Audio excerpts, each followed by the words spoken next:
And welcome to the Record of Swordforged Worlds, a unofficial Sword World podcast. I am your one and only gaming monk, better known as Mildra, and with me I have two of my good brothers here in the temple. We have our three-eyed master of dad jokes, good brother Joe. You want to try that again? Hello, everyone. Yep. In my defense, on the way back, the bus that I was on broke down, and I had to sit around waiting for a new one to pick me up to get me back. So things got a bit frazzled. Fair enough. And of course, our man who loses arguments with himself, good brother Hydra. Fuck you, Carla. I know you're responsible for whatever shenanigans it's about to take place.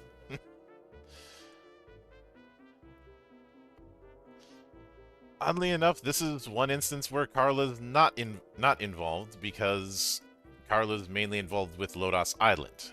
Chaos Land is a different matter, which we are delving into today. So I know one might say, wait, didn't you say you weren't going to be doing Record of Swordforged until May to cover the 2.0 era? That is technically true. That was the original plan. However, plans change because then all of a sudden, Aquid ends up translating a bunch of snippets from RPG Dragon magazine. No, not the TSR, then Wizard of the Coast magazine, that contained elements of Chaos Land. Chaos Land is a continent to the northwest of the main Alecrest continent, and one that within the core book was not given a whole lot of detail. And unlike, say, Farland to the southeast, it's not really a blank slate. It's just that they didn't get to it yet. Until now. Mm-hmm. Now I believe the intent was that these were going to be lead-ins for a full-on Chaos Land World Guide book, but this was I'd say 1998-ish, give or take a few years. The late 90s were not a very good time for TTRPGs. I've talked about this in the past. This is mainly due to TCGs eating everybody's lunch at the time. Nom nom nom nom nom. Which that would continue until about 2002, where it just suddenly died and no one knows why. I I blame ha- Kirby. My personal theory was a case of too much too soon, because that kind of thing happened with the TCG bubble that I remember seeing in the mid 2000s, especially when it came to TCGs based on anime, where it's like every series had had its own TCG at some point. Listen, everything has a TCG, and they all cropped up around the same time. The Bible has a TCG. I realized the silliness of the whole thing when Wikipedia has made a gotcha card game out of its own articles. I mean, why not? I'd say my usual response of "Tell me you're joking," but I know you're not joking. Mm-hmm. So, when it comes to when it comes to the material that we have on KS Land, it's gonna be going all over the place, because you have some setting material, you also have a few adventures, and you have a few new rules for KS Land PCs. Some of it is going to be very reminiscent of some class designs in Sword World 2.0, which is why I've called Chaos Land Sword World 1.5 Sword World. But most of the adventures that we're dealing with do take place in the 501st year of the New Kingdom calendar. I've gone over the whole New Kingdom being when when the magic civilization got overturned. Uh, but This is all new lore to me. mm-hmm. Well, Chaos Land is going to be brand new for most period. I mean, anything involving Sword World, in all honesty. Mm-hmm.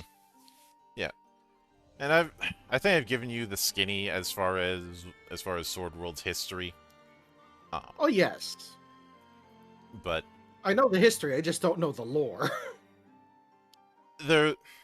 there's certainly a bit that can be gone into, and we have gone into it in the past. Whether it be the more established nations to the east, or the more nation state areas like the Ten Children over to the west, as well as when Lodos got integrated into Sword World in 1997. Fair enough. But Sword World as a setting is one that leans a little bit into sword and sorcery. At least with the 1.0 era.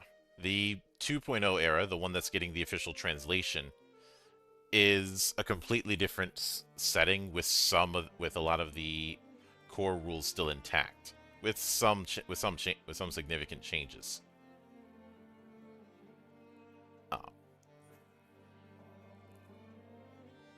Because it was felt that for the 20th anniversary of Sword World, a fresh start needed to happen, and some new faces needed to be brought into the writing team.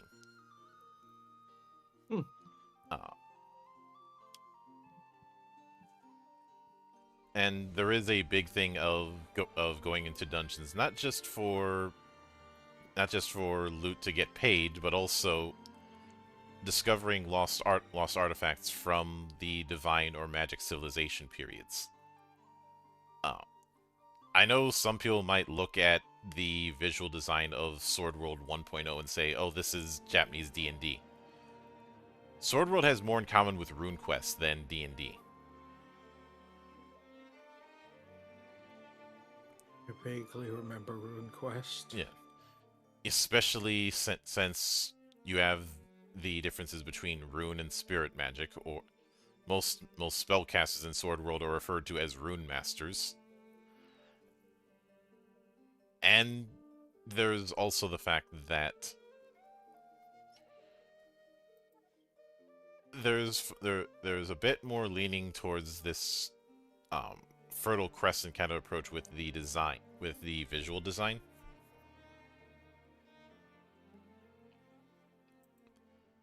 And basic role playing and its family of games are very popular in Japan.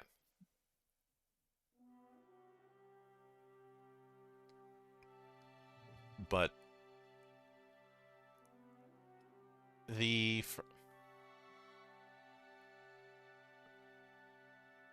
first thing that they go into because I will note that there are a total of 13 different articles covering Chaos Land.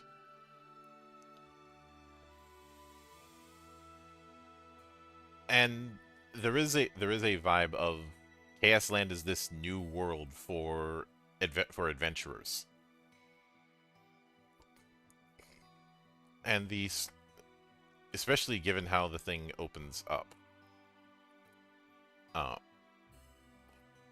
Though around that time there were these living adventures that people could do submissions for. This was a thing that led to a lot of the ideas for the 10 children side of Alecrast. A lot of them were submissions by fans. Mm-hmm. But I'm not gonna read every bit word for word, but I will read some parts, including the opening part. Northwest of the Alecrast continent, across the sea, lies the Chaos Land. This entire region remains a mystery even to the inhabitants of the Forcelia world. And I will note Forcelia is the name of the whole world when it comes to Sword World. Alecrast is the main continent. Sounds good. 20 years ago, in the year 501 of the New Kingdom calendar, even after the Chaos Land exploration conducted by order of King Ricardo of Beldine, or perhaps even more so because of this expedition, the lands remains for the people, a place shrouded in myths, legends, and endlessly baffling rumors. Truly a land of chaos. No definitive facts have been conveyed. All that exists is a manuscript copy of a journal said to have been left by a man who accompanied the aforementioned expedition. This manuscript copy, circulating throughout the Alecrast continent, speaks of many wonders and promises the existence of immeasurable treasures. However, even the credibility of what is written there remains completely unknown at this point in time. Nevertheless, many adventurers who obtained this manuscript copy and were astounded upon reading it rushed aboard ships, competing to reach this land where they know not what awaits them. This is not because they are down and out or living hand to mouth on the Alecrast continent. It is the adventurer's blood flowing through them that compels them to do so. Surely the same blood flows through the veins of the player characters reading this. Oh god, it's just the great age of pirates, but adventurers. Yeah, though while the One Piece is real, it's not on Chaos Land. We already know that it's in a lockbox at the bottom of the ocean, because that's what Oda did. Indeed.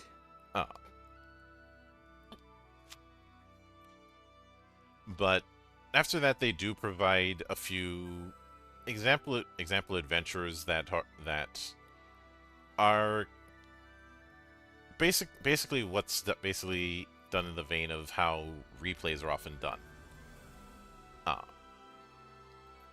You have Aristotle, an elf shaman. Phil, a human ranger. Clyde, a human sorcerer. Lucia, a human thief, and Barrington, a human fighter. Although, so I guess thief and bard are interchangeable in this early on. No, He it's just plays a harp. Okay. Yeah. Well, they mentioned that as the primary class, but the thing about Sword World and classes is multi-classing is encouraged Got you. because you're not Got you. gaining XP and leveling up a single class. You're gaining XP and spending it on classes. Classes are Okay. skill packages. Also, that's a funny looking hammer. Hmm. It looks like he's about to make mochi, not bash heads in. I mean, if you can make a mochi with a hammer, why not to go ahead and bash someone's heads in with it? Hmm. Then the mochi tastes funny. Yep. No, it's their special seasoning and sauce. Hmm. Ugh. But of course, Chaos Land has its own unique forms of flora and fauna, and plenty of them want you dead. Such as the Holy horn crown Monster you see Hunter in that Batman. image. I see that and I want to make a pair of pants out of it. uh, the reason it's called that is its head is in a exoskeleton and has a massive horn. So someone fused a beetle on top of it. Got it. Mm-hmm. There's also the rumors of mad spirits, which could be a dangerous thing because of the fact that shamanism is all about communicating with spirits for its particular magic. Is there are two dominant forms of, there are technically three dominant forms of spellcasting in Sword World. At least in 1.0, it would expand in 2.0. And that is sorcery, shamanism, and the divine magic of priests.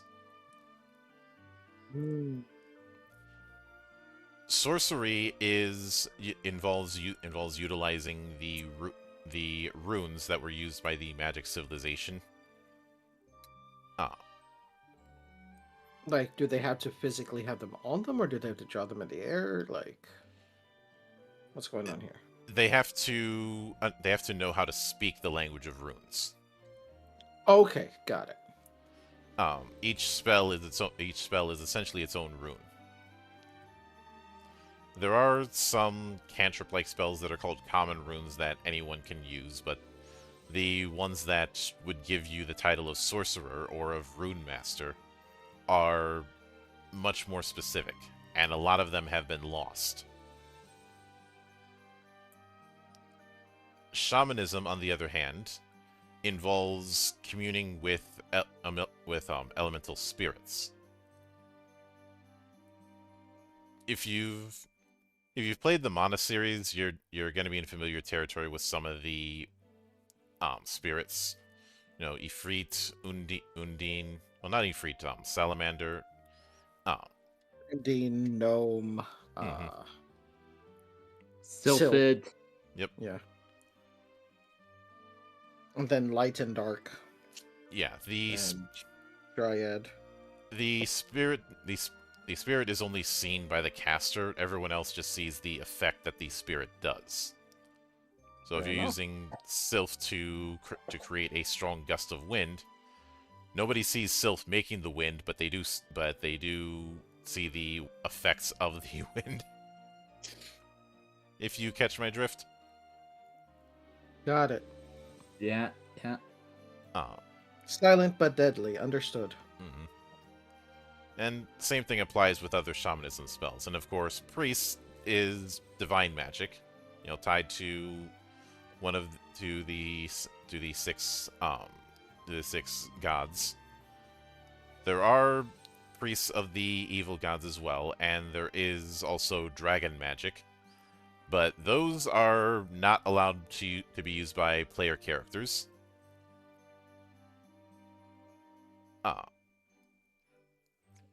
Because that obviously the magic of dark priests involves being an evil character.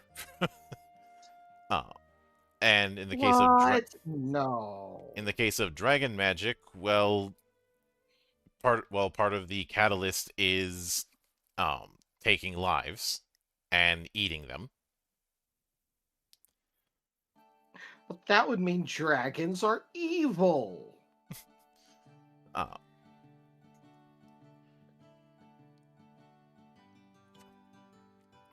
but when it comes to divine magic, there is a general list, and every few levels, depending on the god in question, there are god-exclusive spells. But a lot of people within Chaos Land worship Miri, the god of war.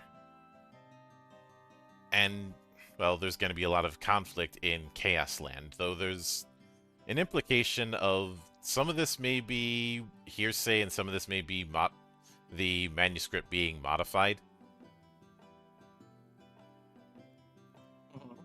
I.e., don't overly rely on the info in the manuscript, because it's been passed around and copied for years, so not everything in there may be 100% accurate.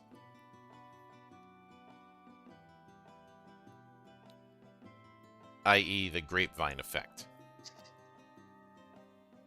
Said I heard it through the grapevine.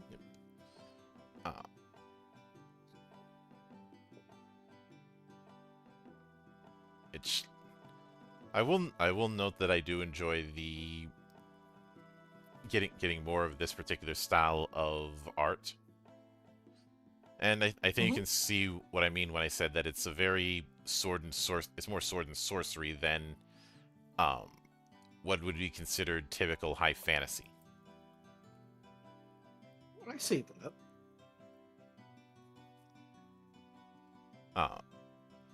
Definitely. Also, I do have to say, I like how Sword World does their elves. Like, a lot of the time when you see elves, it's like, okay, here's a humanoid that's slightly a little more taller and angular with pointed ears. That's it.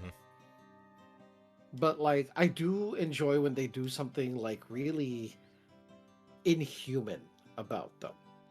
Like, really making them stand out as a race. In this case, the eyes.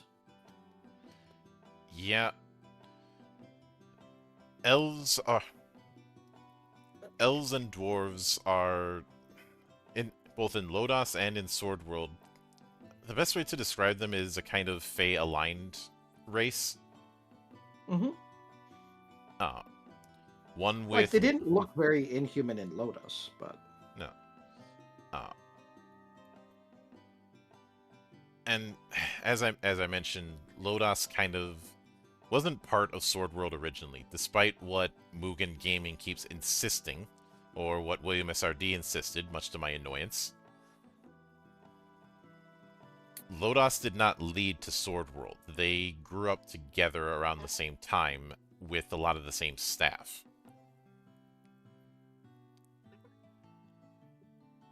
A lot of the early Sword World designs, and, well, Lodoss as well, was done by Ryo Mizuno. And they're siblings. Pretty much. Or cousins. Siblings would be fairly accurate, because, and I've gone over this before, but I'll repeat to give you a bit of catch up. Well, thanks. I could use some for my fries. Sword World. Now, Lodoss, in its early days, of course, was a D&D replay, a basic D&D replay, because not a lot of people had access to a D&D, and even if they did have access to it, it wasn't in Japanese at the time. Only basic was. And that particular replay did fairly well. Eventually, it would get adapted into full-on novels, and got popular enough that Group SNE, which was formed of which a lot of the members within it had a background in doing things like adapting, not adapting, but localizing certain PC games and certain early RPGs into Japanese, and eventually just became the RPG branch of Kadokawa. had approached TSR with the notion of turning Lodos into an official campaign setting for D&D. Now, that didn't happen, and why it didn't happen seems to vary depending on who you ask. Some say it was a lost in translation thing. Some have said it was TSR never answered their calls. Some say TSR never took the proposal seriously. And since we are dealing with TSR in the mid-'80s, I think that's a Lorraine Williams thing. And I've stated this in the past. Nobody has anything nice to say about Lorraine Williams.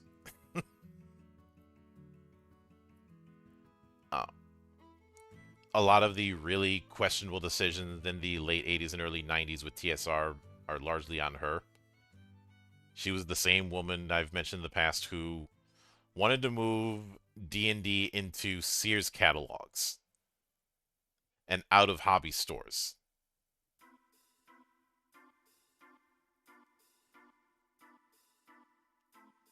She also banned game playing on company grounds. What a bit. Can I say that? Yeah? Cool. What a bitch. Believe me, I've heard that and much, much worse. The Sears catalog thing didn't happen because everyone shot it down. Everyone shot it down. Mainly because, well, it's a stupid idea.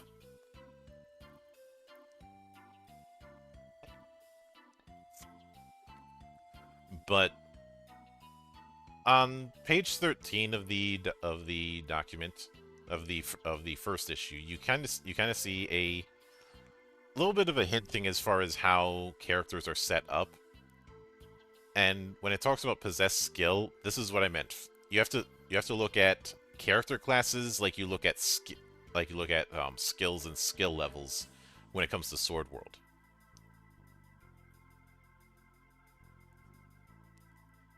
Like, for example, Barrington has 2 ranks in Fighter and 1 rank in Priest.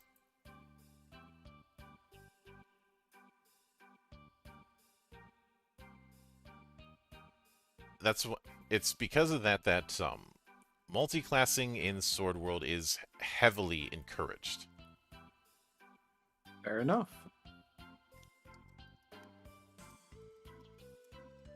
And at character creation, you get a certain amount of XP, and you spend that on these classes as skills. Could you dump all of it in one class? Yeah, technically. You're going to be a one-trick pony throughout, but that's your choice if you do that.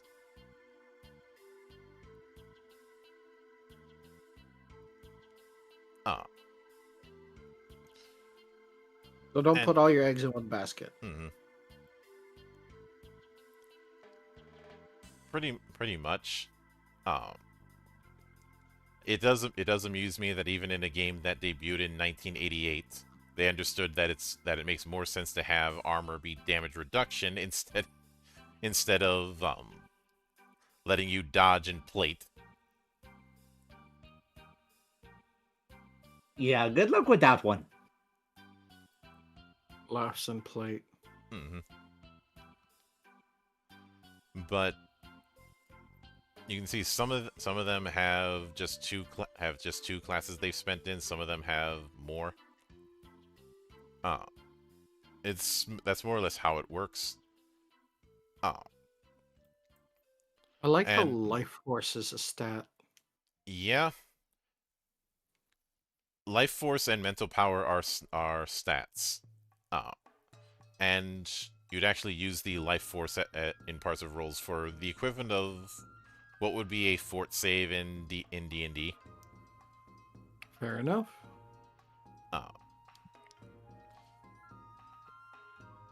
And the other thing is, instead of doing proficiency, weapons and armor have strength requirements. If you don't have that strength score that they ask for, you can't use it.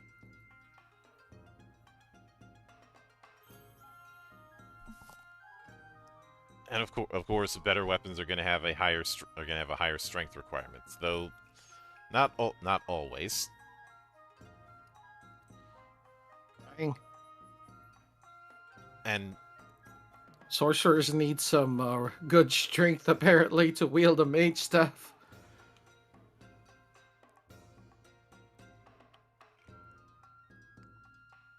and let me Mage staff required strength 10. yeah.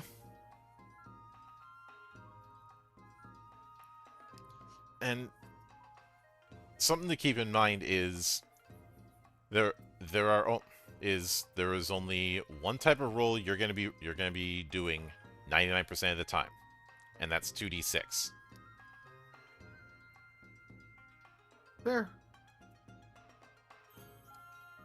This was chosen because it would be easy for people in more rural parts of Japan to get d6s compared to some of the more complicated dies. True enough, true enough, true enough.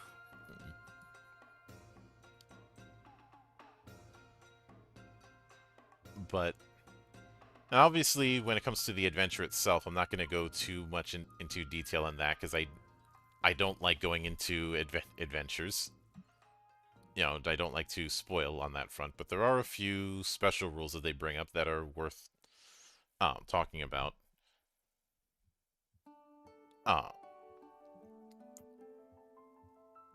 And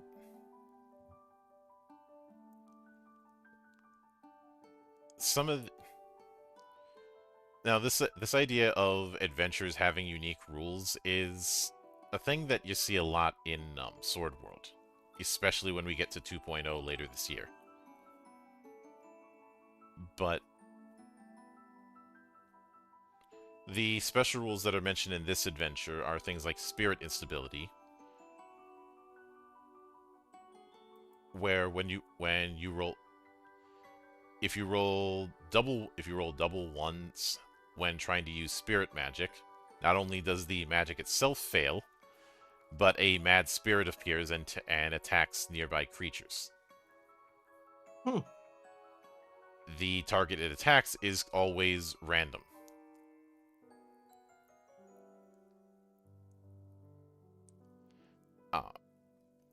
And I should note, when it comes to learning spells, it's pretty straightforward. You take either sorcerer, shaman, or priest. You get the level appropriate spells. Full stop. You take a level in priest, you get all the first level priest spells.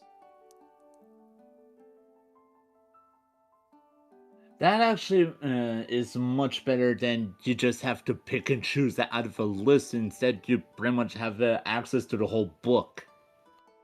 Interesting.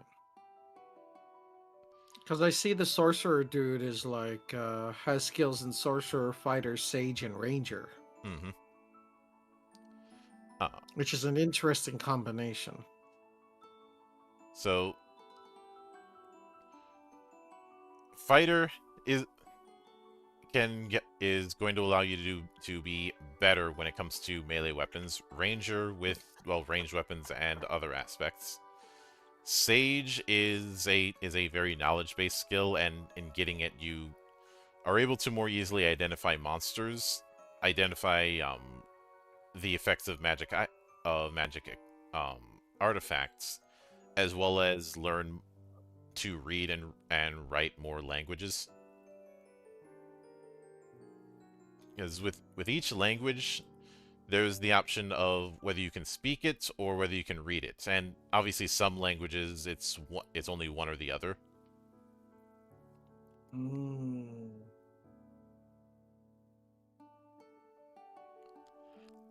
And when it's talking about Western or Eastern regarding languages, that's mostly the dialects from those parts of Aelcrast. And by taking some classes, you're going to be getting certain languages by default. Like taking priest, you're going to be getting the holy language because magic is very verbal. You need to either speak to spirits, you need to speak the runes, or you need to be able to speak the language of the gods.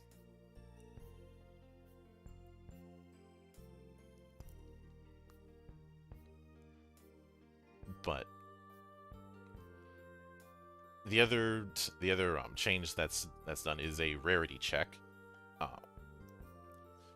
Basically, in order to identify anything, if you're a PC that's coming in from Alecrest, all creatures and plants have a rarity check and an identify check of 16.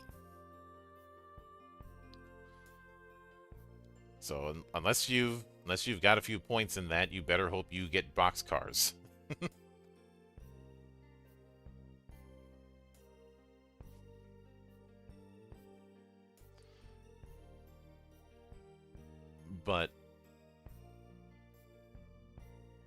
But because of that, monster rarities have two numbers to them. It says when making a successful roll for creature and plant identification using Sage or Ranger skill, you obtain a final score equal or greater to X after the slash. You can learn which creatures this one is related to.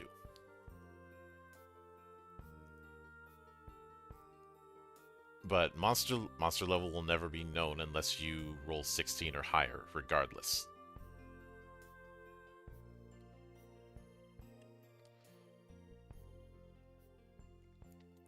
And obviously you see, so because of that, monster level isn't exactly CR, but also plays a role in trying to figure out what the monster even is.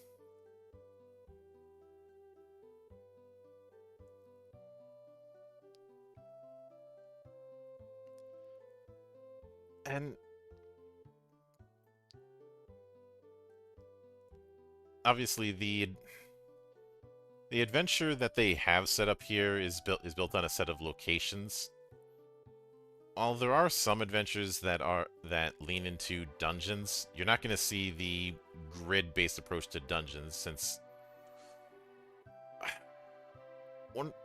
when D&D hit Japanese store shelves, there was an issue that was brought up, and this was something that was discovered in a History of RPGs book that was made in Japan, that a lot of people had issue fitting D&D into their skin, as it was said, largely because wargaming never really took off in Japan. There wasn't the wargaming background to build with. And this is the key thing when examining Japanese tabletop. That whole assumption of it evolved from war games isn't entirely the case. Most people had more of a computer gaming background, and magazines like Dragon serviced computer games and role-playing games at the same time.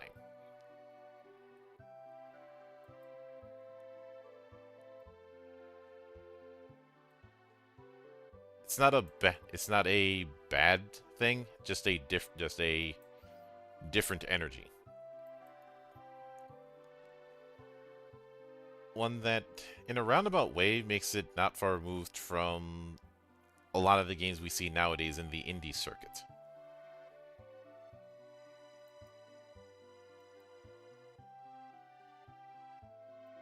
You know, there's no shortage of games that are very clearly drawing upon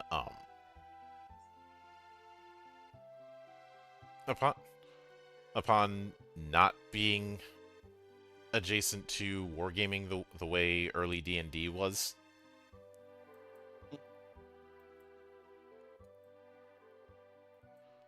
Or just not adjacent to that simulation mindset.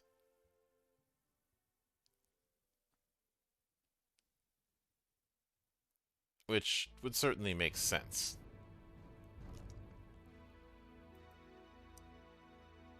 But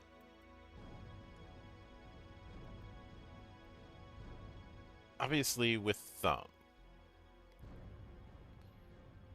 With the first issue, it was kind of going into what Chaos Land is and giving a brief adventure. With the second issue, it's going into why people even go there.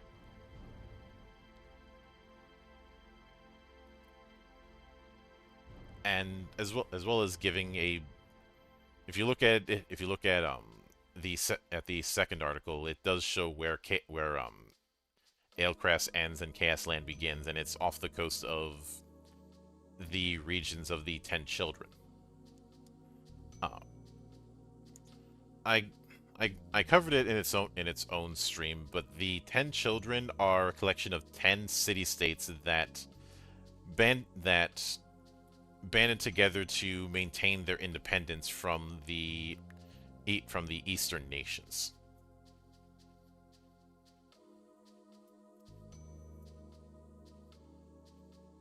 But don't let that fool to those who don't know. Just the 10 children have a plenty of shenanigans going on within their own borders.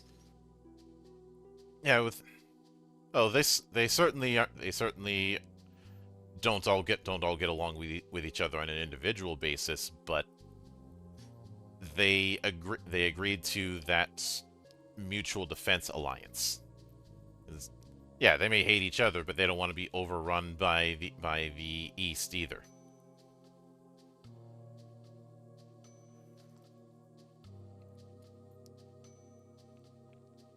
Okay. But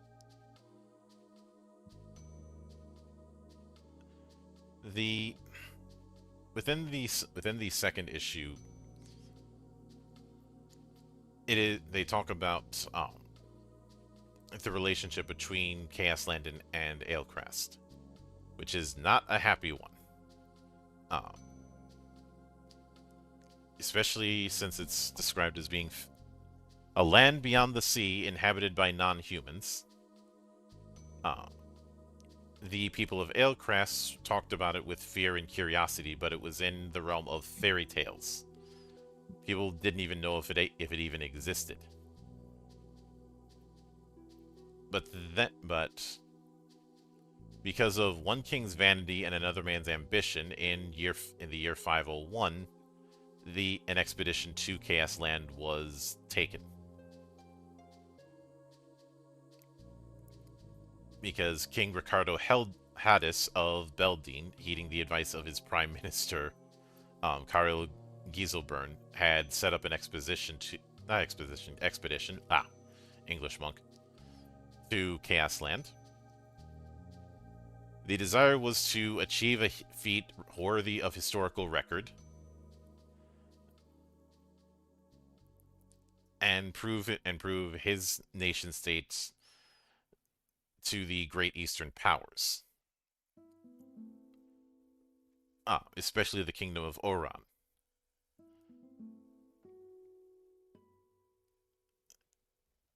On the other hand, there was a bit of internal politics because the Prime Minister wanted to eliminate the knight Priya Urgul, who stood in the way of his son Aku becoming the next knight commander.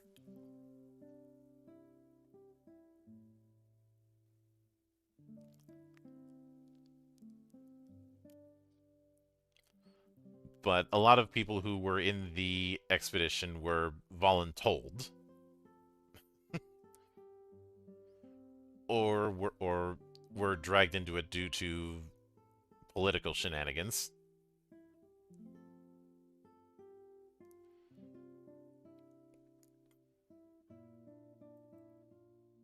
And eventually the manuscript I mentioned before would reach back into Alecrest, which is the main way people know about what's in Chaos Land.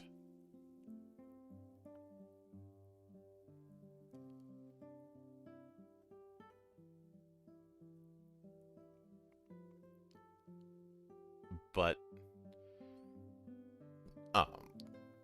20 years later is the time frame of the Chaos Land World Guide.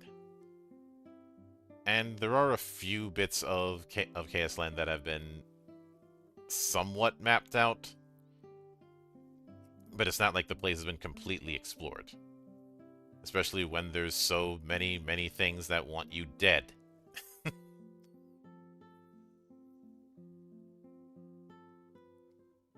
I mean, there's plenty of stuff in Alecrest that would want you dead, but it's at least in that case, you can research what you're dealing with.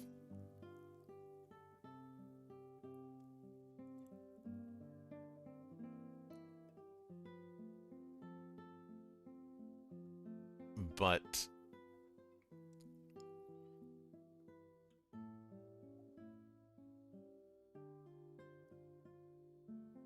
in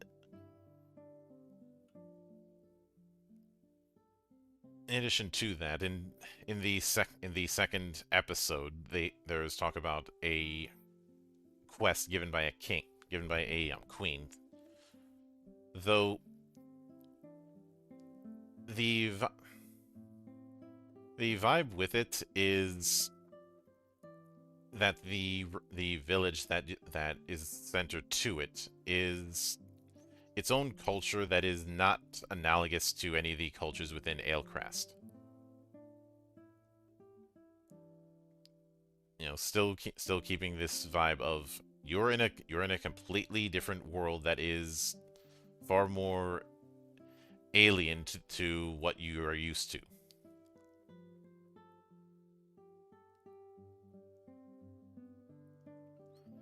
And we do have random encounters in this one, even if it's just a D6 roll.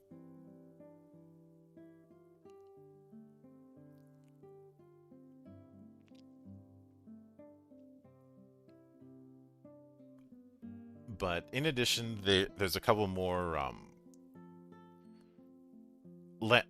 region-specific rules that are delved into. One of them involves the way sages work.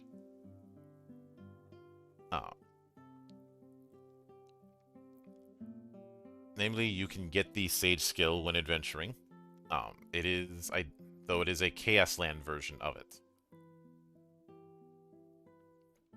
If you use the Chaos Land version of Sage, you have a lower target number to pass.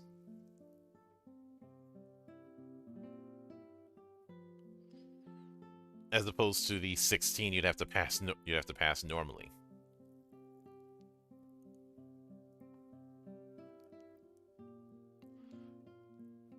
And while you do advance it the way you would normally, if you already have Sage, advancing to the Sage skill level requires half the normal XP. Which I'd say is a nice case of throwing a bone. You don't have to do full progression in terms of cost, because you already you're just leveling up a variant of Sage, not the whole thing from scratch.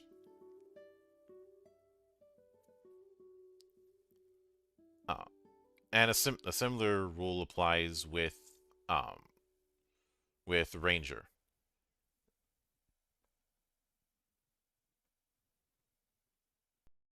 Though, oddly enough, with Ranger, you can't advance the normal Ranger skill as long as you're in Chaos Land. You have to advance the Chaos Land version of it. But the main reason you take levels in Ranger, not only to identify certain plants as well as certain animals, so you know what to eat and what not to eat, but also you're better with utilizing certain herbs, especially healing herbs, compared to everyone else.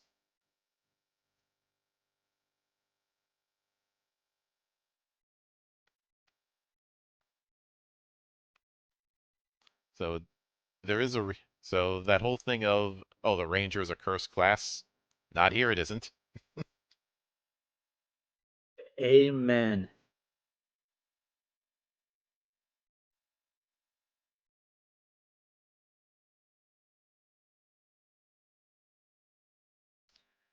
But when it comes to the third one, the third part of it, and I realize I'm skimming a lot, but things like the replay part of the script, part of the article, they're a nice read, but it's not something that that I'd want to read on stream, since it is effectively a adventure replay. Uh, Joe, are you familiar with replays in terms of Japanese tabletop? Not really, no. The best way to think of them is a actual play in text form. Hmm. Uh, this particular format was and relatively still is very popular in Japan, and a lot of those replays were in the same parts of bookstores that light novels were. Hmm. Which, of course, light novels are a big damn deal. Indeed.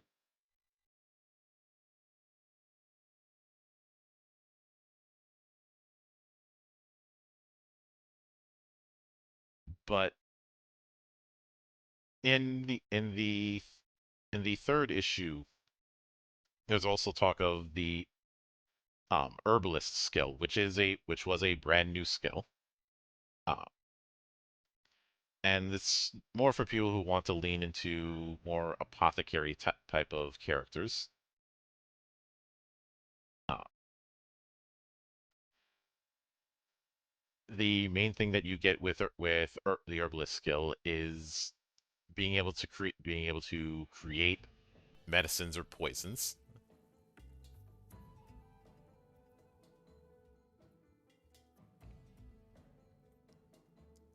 And of course, you do still need to have material for it. Obviously. Mm-hmm. But it is your level in herbalist is added to poison and medicine usage, as well as knowledge, as well as monster knowledge, and folklore. Though obviously these knowledge effects are exclusive to Chaos Land itself.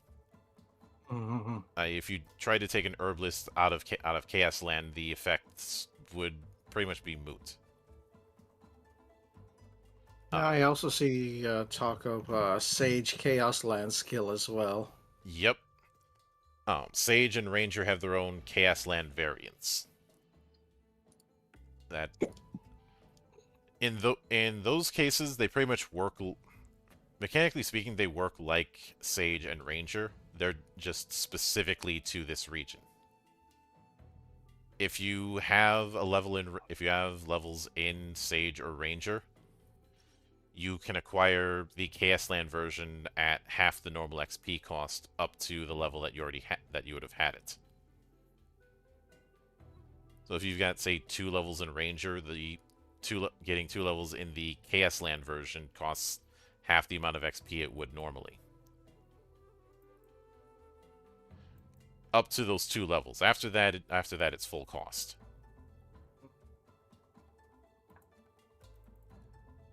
And just to illustrate the whole cost thing, let me grab a chart from the complete edition book.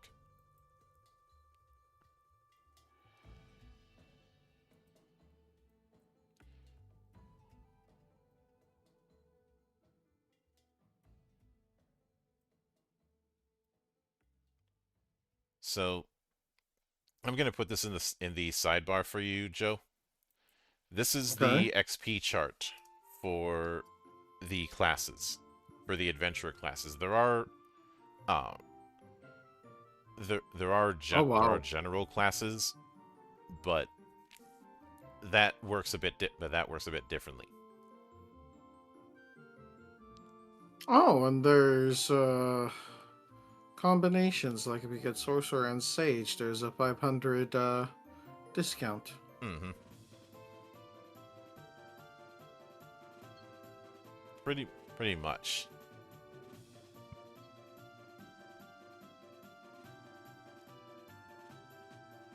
I mean, you're still spending a lot of XP getting two classes at the same time, but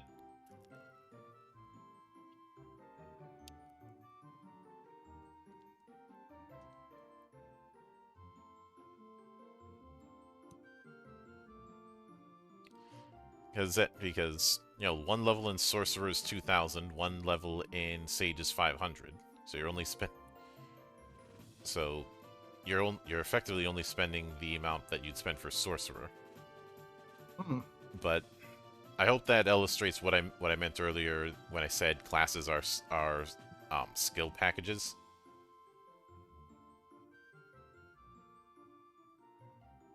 I mean, when you're creating a new character, you might as well, and playing a sorcerer, you might as well just get that free sage class anyway. I mean, it's free.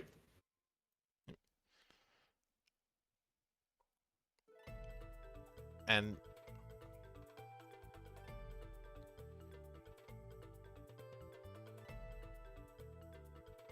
when it comes to how many experience points you start with, it depends on your choice of background. Most of them, it's going to range from 2,000 to 3,000 XP at the start, and most of them will start with one or two skills as a freebie. You know, so you're getting a few classes out of the gate, and then you're spending XP.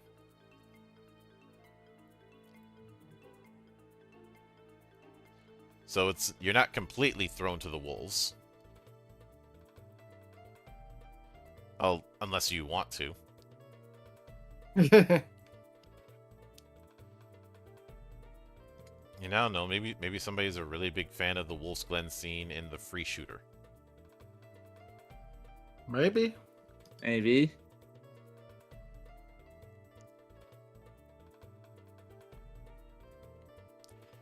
But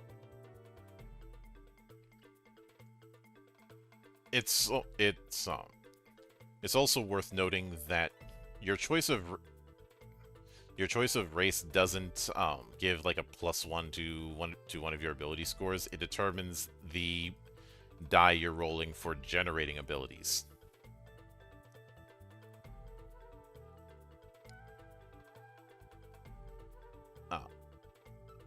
So your choice of race means a much bigger deal than it might in some games.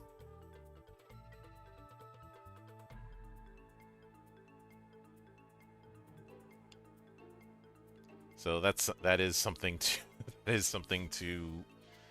keep in mind.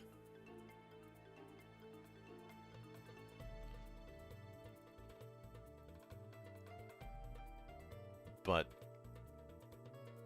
in issue 4, and I will note the issues that we've been going through have gone through a ongoing story called What Awaits Beyond the Waves. Each of them having an associated adventure, which does make discussing the lore of Chaos Land a little bit tricky.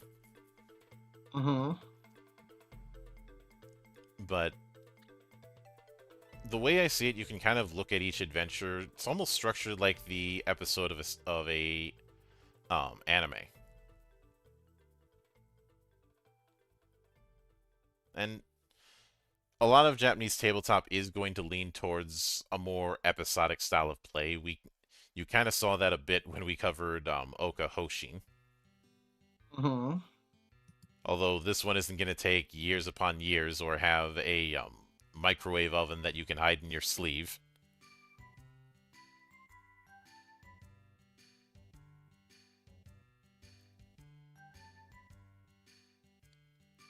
But the main bit when it comes to rules in issue 4 is just giving a bit more definition to the whole data for mad spirits. Because remember, if you you roll if you're trying to cast a spirit spell and you roll double ones, it's gonna backfire on you.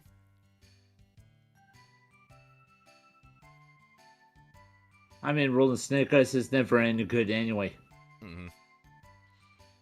And because the target of a mad spirit is random, that target could be you.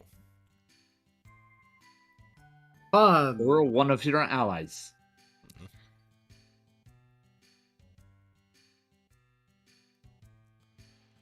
Although the mad spirit of life is an interesting one. Basically, they try to pour spirit power into a target's life force, and the target has to make a mental power resistance roll. If they fail, roll 2 dice. If it's an 8 or higher, they age 7 minus the result in years. If it's 6 or lower, they are younger by 7 minus the result in years. If the result is exactly 7, no age shift happens.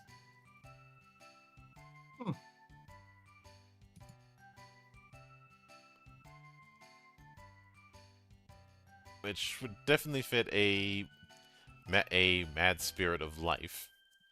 I will note the rarity that's mentioned. That is the TN2 pass knowledge of it. Though if you're a shaman, you know what these spirits are, because that's kind of your job.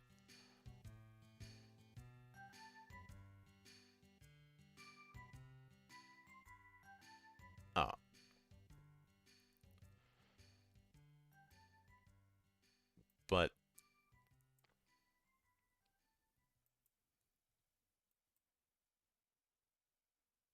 with issue number 5, we start getting introduced to things like a chaos sorcerer. Oh, that sounds friendly. Mm-hmm. Essentially Vogel, a sorcerer born in Aelcrast, who decided to set up camp in Chaos Land. Oh yes, of course, of course. Mm-hmm.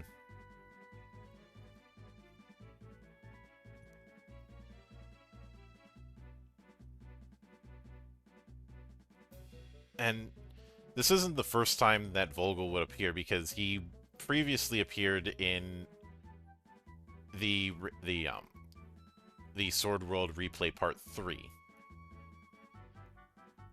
and was also in the Bubbles Adventures.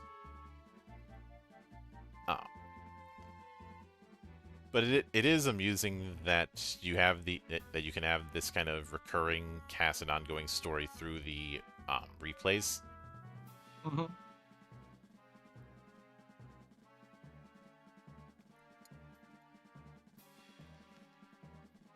But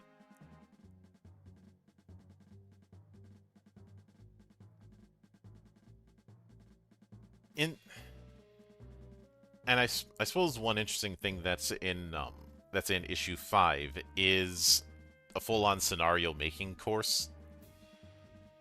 Not a full-on mission generator like you'd see in, say, Shadowrun, but a guideline to setting up the first adventure in Chaos Land.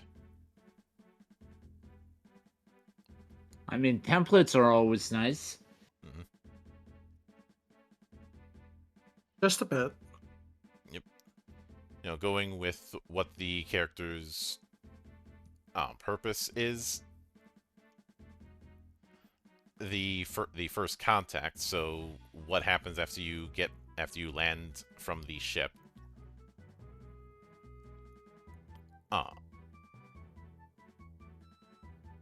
Dealing with the outcasts, and this is a good a time as any to mention that there is a very strong clan culture within Chaos Land. Clan, and to a certain extent castes. And because of that, there are also outcasts. People who are outside of clan society, who For example, if they don't have the warrior's proof, they can't call themselves warriors.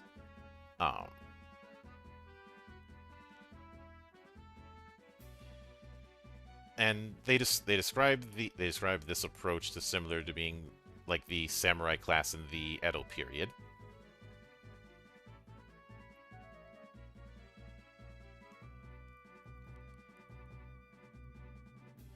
And it's also interesting that the clans believe themselves descendants of Valkyries. And well, if you played through Valkyrie Profile, you know Lenneth would eventually become the next Freya. I know some people may scream spoilers at that, but statutes passed. Come on, it's a PS1 game. We're long past the overdue date. Mm-hmm. What next? Are people gonna scream at me because of spoilers for what was that? Legacy of Kain? Oh goodness.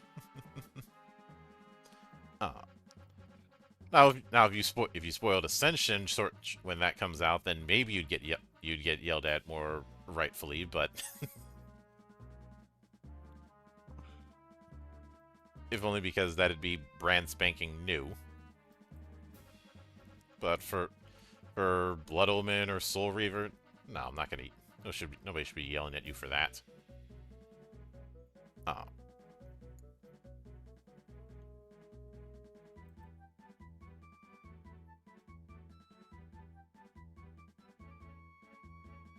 But going further on the whole clan culture, clans do not permit marriage between members of the same clan, because it's believed that clans are akin to families. So no deliverance for you. And no Alabama either.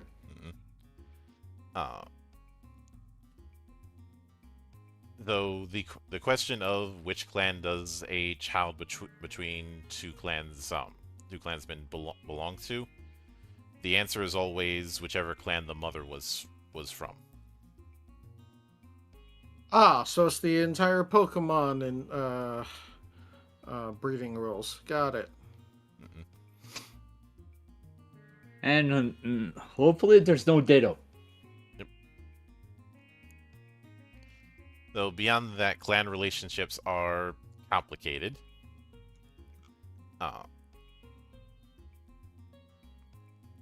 Politics. Mm-hmm.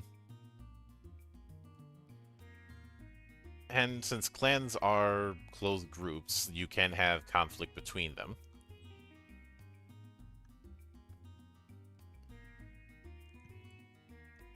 I mean, who hasn't heard of a little bit of sibling rivalry? Mm-hmm. Sibling rivalry, blood feud, it's all the same. What is it good for? Absolutely nothing.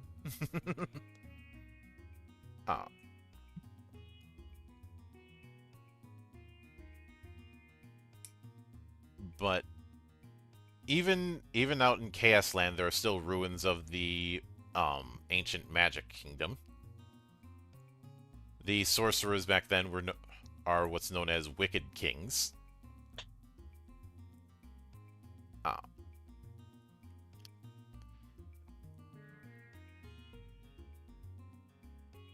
And a wicked. Mm-hmm.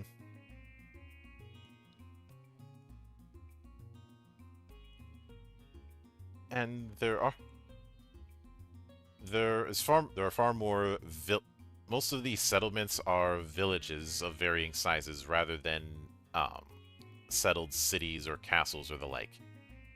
Villages are usually governed by a council of clan chiefs. Among those chiefs, a village elder is elected by chiefs to serve as basically the first among equals. However, the village chief has no authority to command other chiefs or other clans.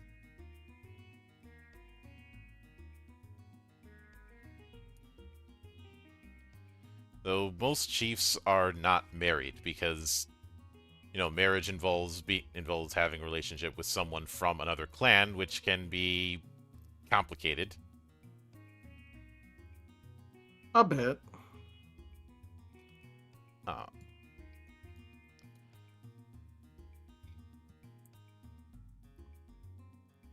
and there are six clans in the east that are the main large ones. We'll probably get to those in a bit, but a lot of the guild-based society that's all over Alecrast is not on Chaos Land.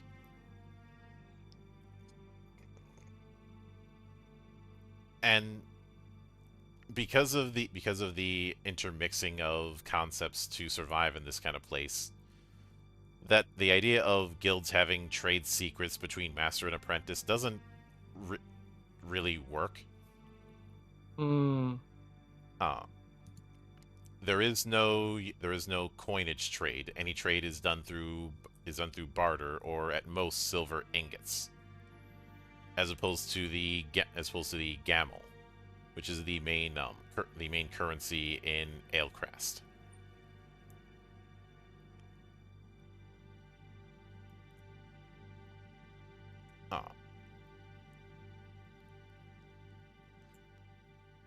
And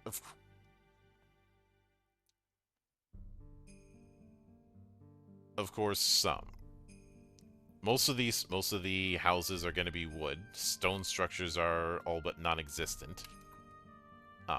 Houses are all roughly the same size, but village sizes can vary between a few dozen to a few hundred.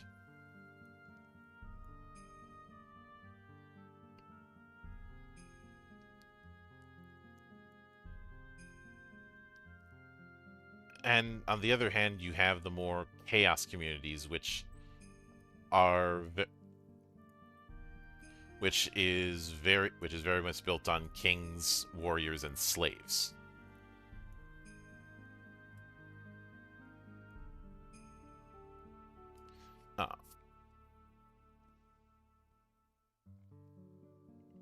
But they do dip a bit into what's referred to as chaos magic,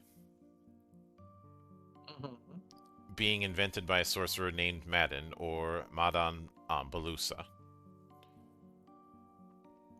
It is considered lost magic, and only those who inherit, and the only one who inherited it is Vogel, who was exiled from Alecrast. During the Ancient Kingdom period, 10 magic systems existed. Among them was the 4 great magics, the magics that use the four elements. A lot of the spells from those 4 great magics have been passed down, but there used to be more of them. Going on that theme of there's a lot of lost technology and artifice from the Ancient Kingdom period. And that's one significant impetus for adventuring is rediscovering old tech or rediscovering lost magic.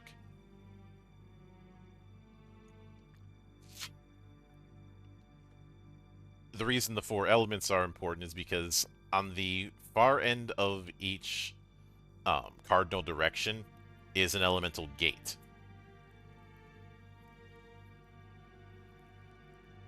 Almost like the rawest form of that element. Like in the mythology, the reason why the oceans are the way that they are is because the water gate is permanently opened. Almost reminds me of. I wonder if this is where Exalted gets it from.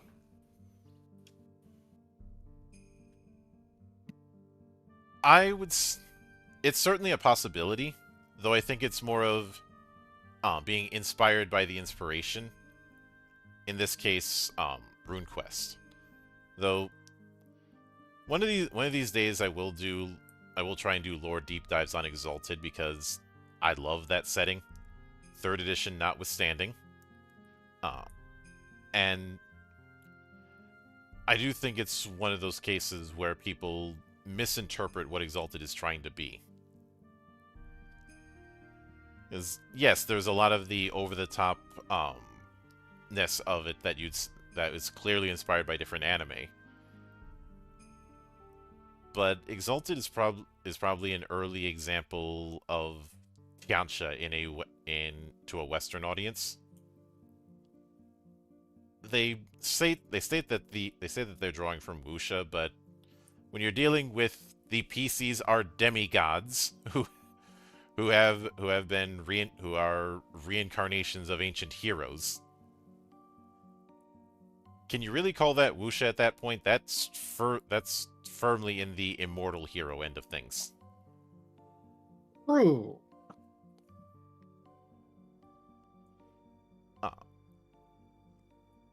It's the same reason, even though it's been erroneously referred to as such. I don't consider Journey to the West a wuxia story. I consider it a Tianxia story. It's the only Makes sense. of the cast in Journey to the West, the only quote unquote high end normal is Genjo Sanzo. Yeah. And even that's a stretch. Let's see, you have,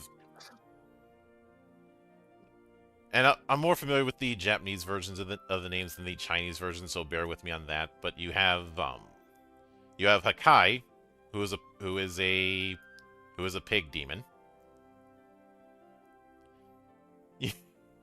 You have Gojo, yep, who is a water spirit. Yep. You obviously have Son Goku, who is Son Goku. I'm immortal like several times over. Yeah. And there's always been somebody who ends up asking me, well, if Goku was such a problem, why didn't the gods just kill him? They tried that. He has immortality from 3 different sources, so that's never gonna work. Which was why the solution was drop a mountain on him and forget about it.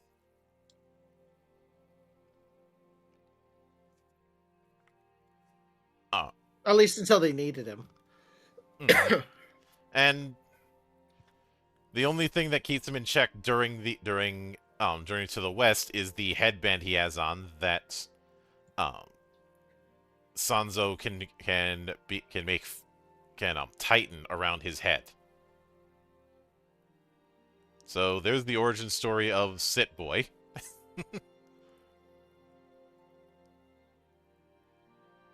Yeah, it's a lot easier to say than a full-on sutra. Mm-hmm. Yeah. But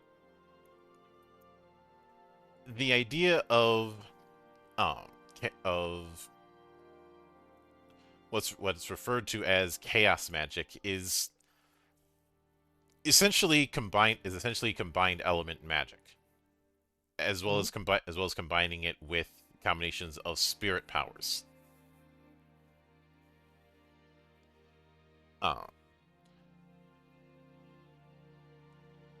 Of course, the idea of doing chaos magic was never finished because right around the time it was starting to experiment with spirit magic, the ancient kingdom collapsed. Just a little bit. As far as what caused it collapse, the ancient kingdom had a very stratified approach between those who could use magic and those who couldn't. If you could use magic, you were on the top of society. If you couldn't use magic, you were basically slaves. Oh, that sounds oddly familiar. One thing leads to another. A massive slave revolt happens that upends the whole damn kingdom.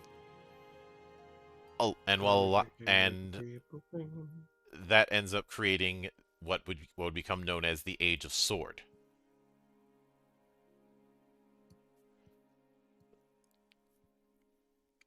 But in issue 6, we get into creating native Chaos Land characters.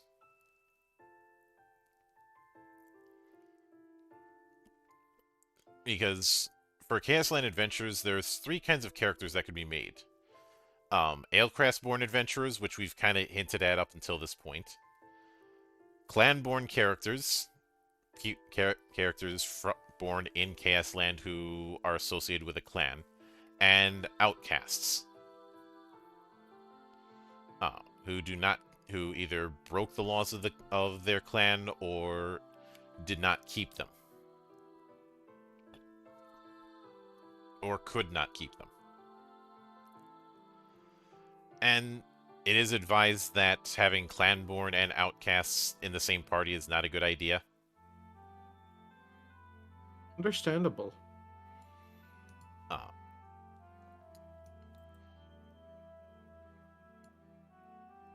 And now, of course, there's nothing stopping you from having mixtures of Alecrest-born and outcast, or Alecrest-born and clanborn, but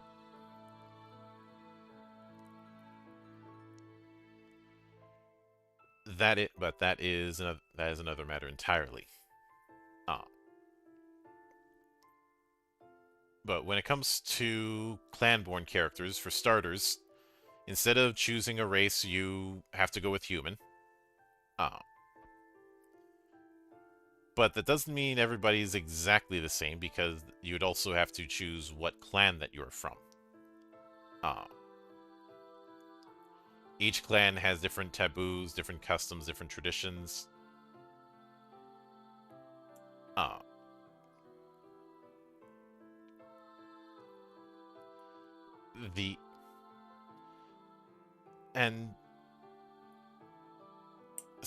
And each of them differs from clan to clan, and some of them can result in conflicts that may seem stupid to everyone else, but is a matter of life and death to them.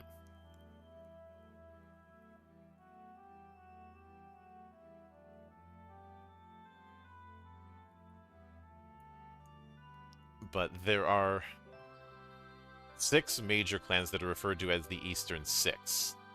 These are the ones that get along with each other decently enough. Ariara, Oakley, Sykarn, Termit, Mabel, and Kibara. A common tradition among them is the rule of when 2 humans face each other, the one who is clearly weaker in strength must yield the way. Interesting. Though some of them may have traditions like a warrior can never refuse a one-on-one duel challenge.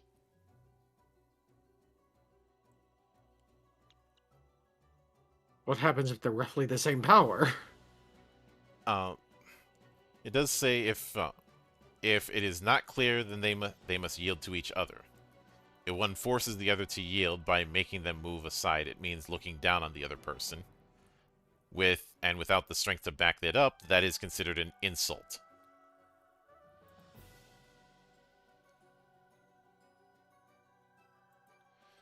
It is described in the text as a grave insult, which makes me think of those cases where somebody goes, you ended up, or like a Fae goes, you stepped on my brush. I demand compensation for this insult. And you could always duel to the pain.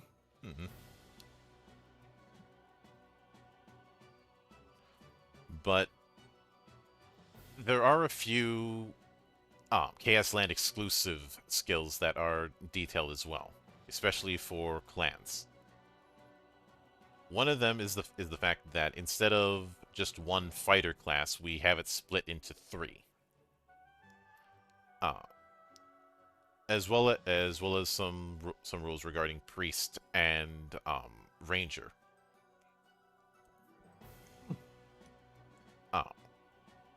So Fighter is split into the full-armed fighter, which works the exact same as a normal fighter in Alecrast.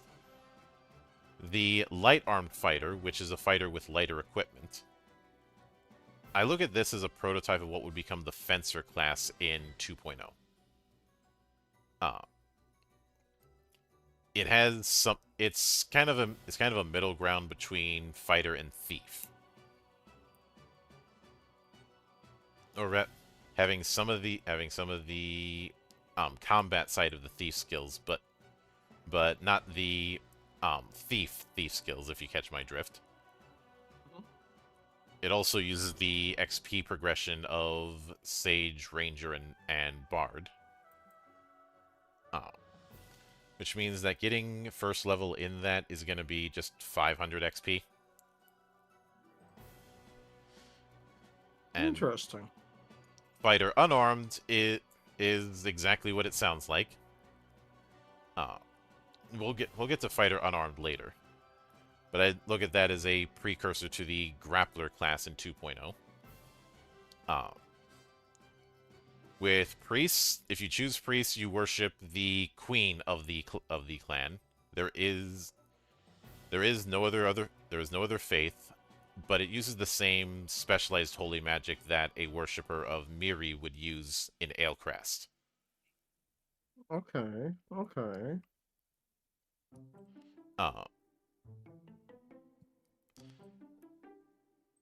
But instead of thief, you have scout, because due to the way possession works, there's not really much of stealing that's going to be going on.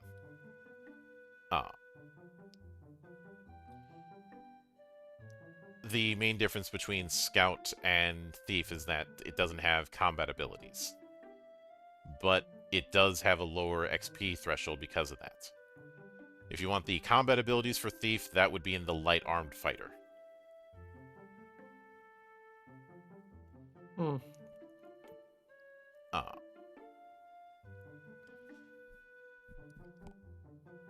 But the backgrounds for Clanborn characters, instead of the large list of backgrounds that was in core, which was it was a 2d6 roll for that.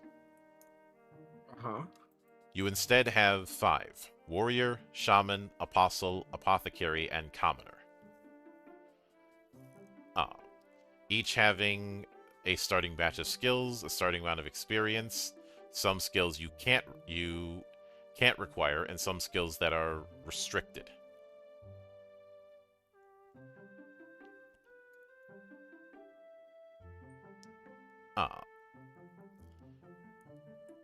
Restricted ones means that if you got it at character creation, you can't advance it further.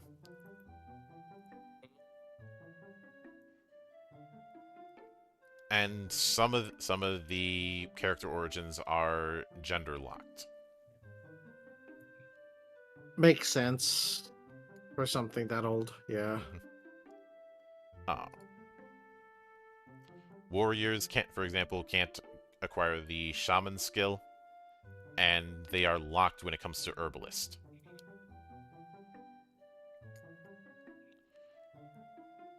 Shamans, on the other hand, they can't acquire priest, but they don't have any restricted skills.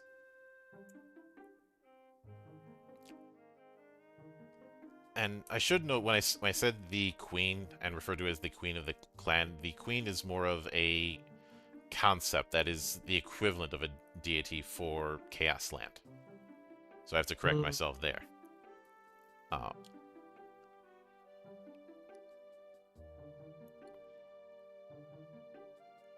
But, then apothecary is built around herbalist. If you take apothecary, you can't take priest or shaman. Or rather, I have to correct myself. You can take them, but only one. Once you take one, you can't take the other.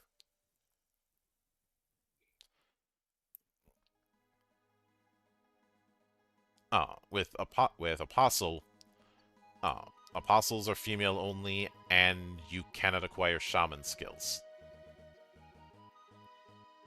Interesting. With Commoner, you have the high. You don't get any skills up. You don't get any free skills, but you do get 3,000 experience. On the other hand, you can't take Priest and Shaman at the same time, and if you take either of them, you can only take first level.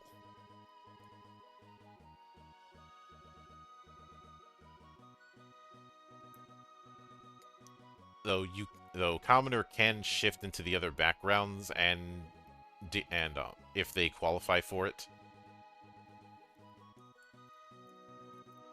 But it is interesting that there's this dividing line between Shaman and Priest within the backgrounds there.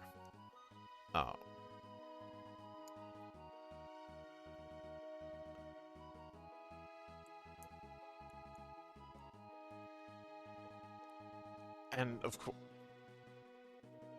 I should also note that instead of light, medium, or heavy armor or the like, most armor you're going to see in Sword World is put into two categories: metallic and non-metallic. Oh. Interesting. And as mentioned, armor doesn't necessarily increase defense; it increases damage reduction.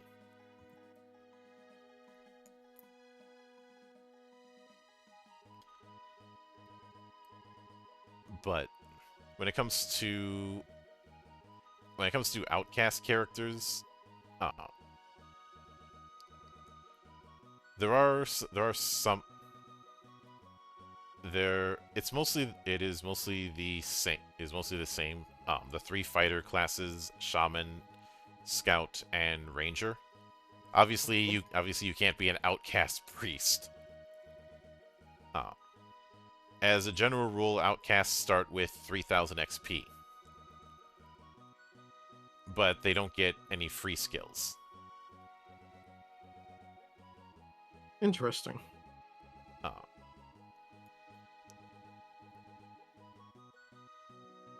And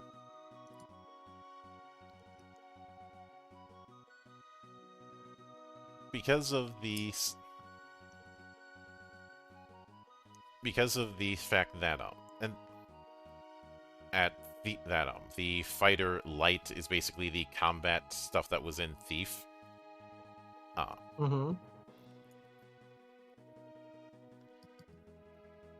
It does mean that that further hammers home what I said earlier, that a lot of the Chaos Land skills feel like prototypes of what would be in 2.0. Since one of the other things that ended up happening with that was taking Ranger and splitting off the range combat end of it into Marksman.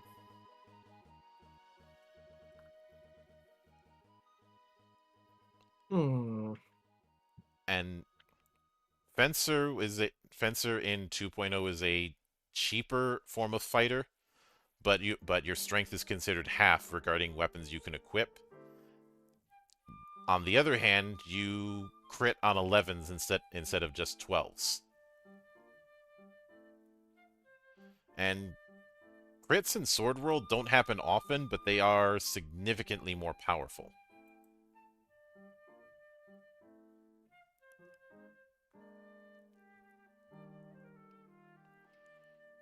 Because crits are not maximizing the damage, it's exploding damage.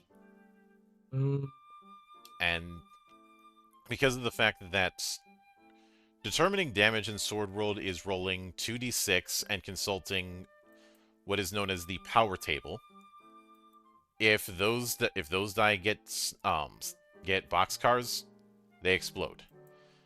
A crit on an attack is just an automatic hit. On the other hand, good. Not to dampen the mood or anything, but I have an appointment to take care of early in the morning, so I'm gonna have to bail. No worries. Good luck and have fun. But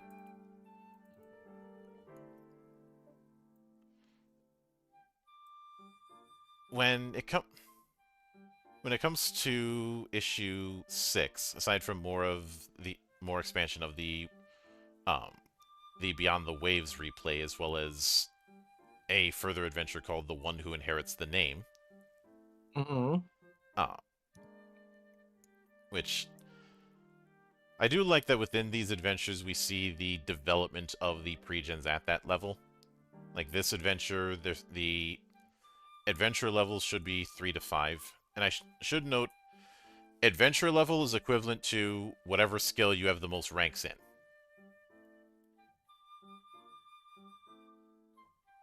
Makes sense. Makes sense. So if you've got 4 levels in fighter, your adventure level 4. Full stop.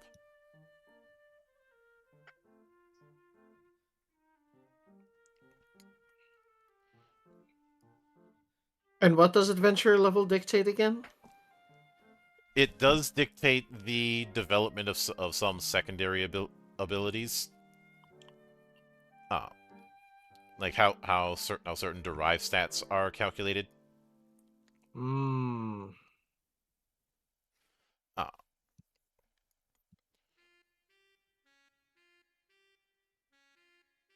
But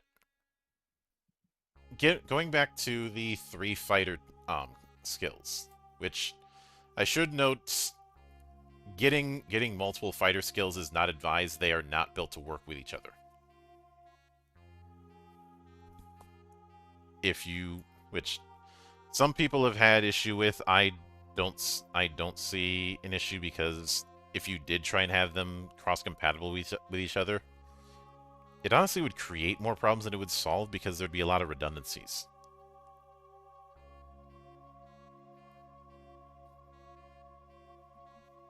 Hmm.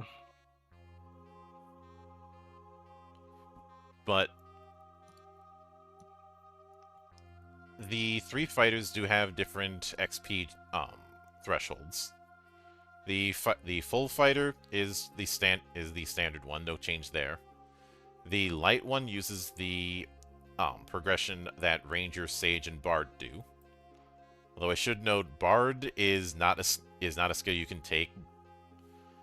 Bard is mainly concerned with its own version of spell songs, which aren't very powerful but can be useful in the right circumstance. And this is the case where you do need an instrument. They were considered a limited low-class version of magic in the Ancient Kingdom that just got passed down. So at least here we have an excuse on why bards use magic. That was always something that bugged True. me. Okay, why are bards divine casters, or why are bards arcane casters? Why are bards casters? Yeah. I understand that it's somewhat tied to things like that. One of the inspirations for bards was things like Scalds or the Pied Piper of Hamelin, or even just Orpheus lulling the Cerberus to sleep with his instrument. But as I said with the Vancian model, that is an external reasoning. Mm-hmm. And oddly enough, the one edition of the world's most litigious role-playing game that addressed that issue is the one I'm supposed to hate. Bards in 4th, it is explained that their magic comes from manifesting the stories, the legends that they have studied.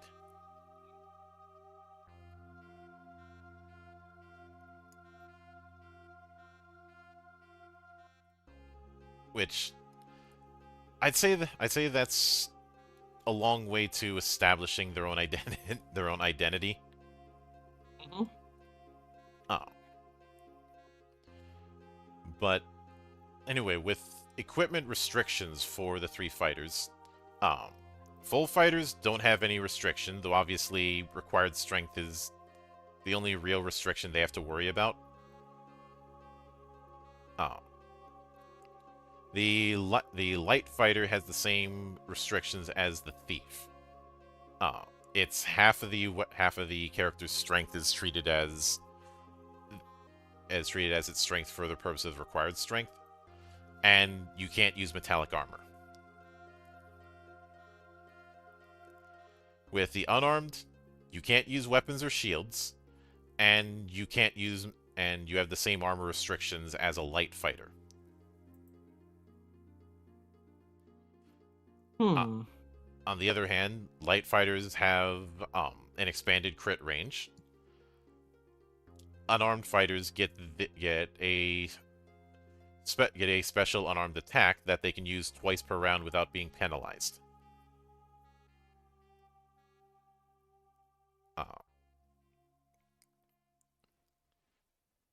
Though it is heavily implied that there are cestus available to unarmed fighters. I always do like it when they give unarmed fighters something a little extra. When we get to 2.0, they're going to get a lot more. They're going to get a punch, kick, and grapple attack and throw attack that they can use 2 of in a single action. Wow, punch and the kick, it's all in the mind.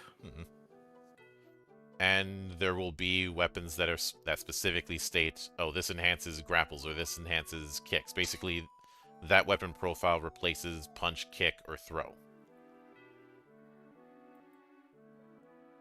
And as a certain friend of the show can attest, grapplers with the right approach can be completely busted. Yeah. I mean, that can be true of most classes. But the idea of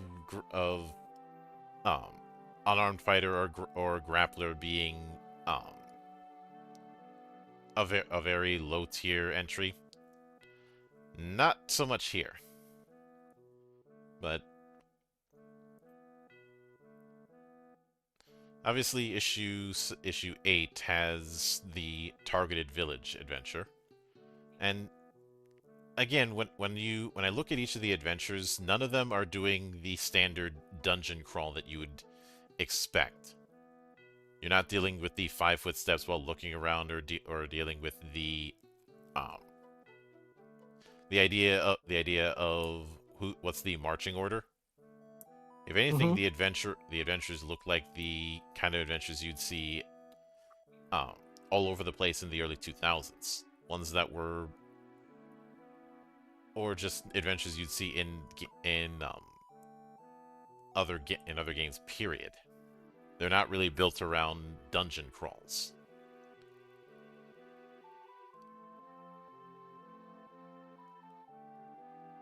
In the typical sense, I should say.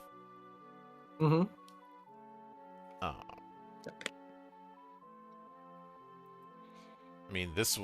adventure here is a 3-day affair centered around a particular village.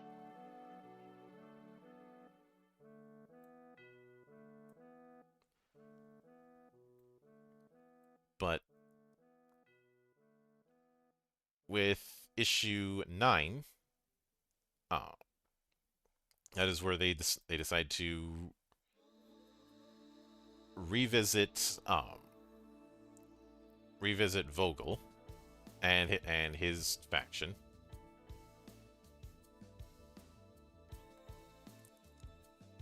Ew, Vogel.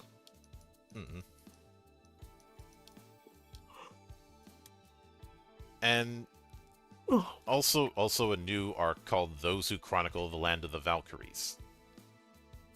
The Land of the Valkyries is implied to be the ice fields to the northern end, and maybe it's just me, but when I look at the map of Chaos Land, the way it's set up, does it kind of remind you of continental North America? You know, I wouldn't be surprised, to be fair.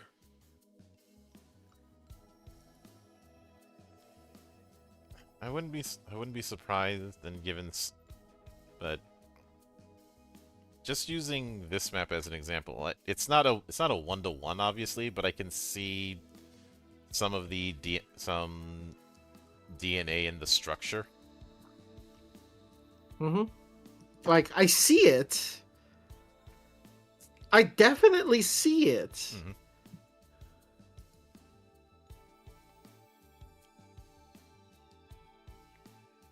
It's kind of like someone took a look at like North America back when it like first broke off of Pangea. Mm-hmm.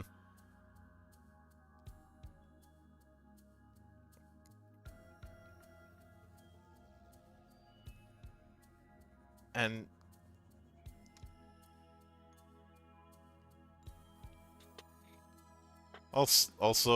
also the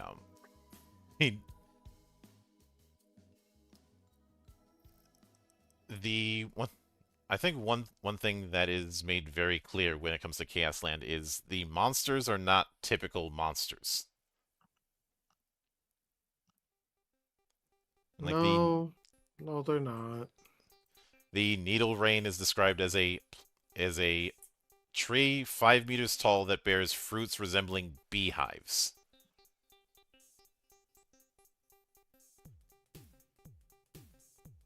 And when prey approaches, the tree shoots needle-shaped seeds at the prey from the fruits. Those seeds are poisonous. You know, sounds like the grenade fruits or seeds. Mhm. I keep on forgetting what tree actually has those that are highly toxic and also like they explode. Mm-hmm. But I think they're in Australia.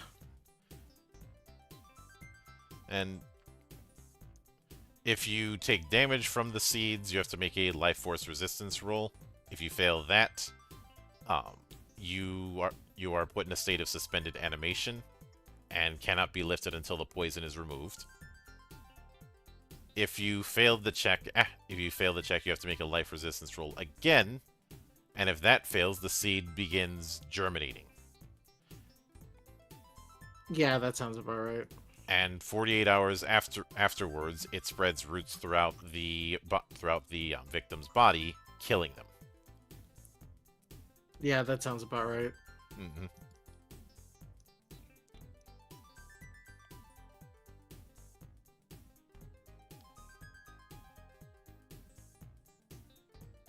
So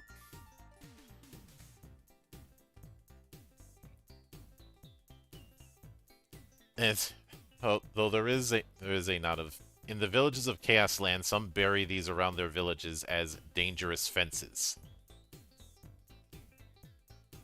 I mean, makes sense. Mm-hmm.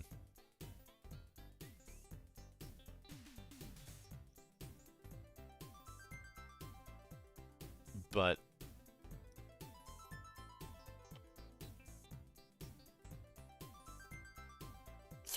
this is also where they put out the call for submissions from players to add into the world, and we do have an example submission with the Shiftia clan, a clan that wanders like gypsies, never settling in one place to build a village. They make their living by traveling between various villages and being hired like mercenaries. Naturally, they're always in dangerous zones where trouble is likely to occur.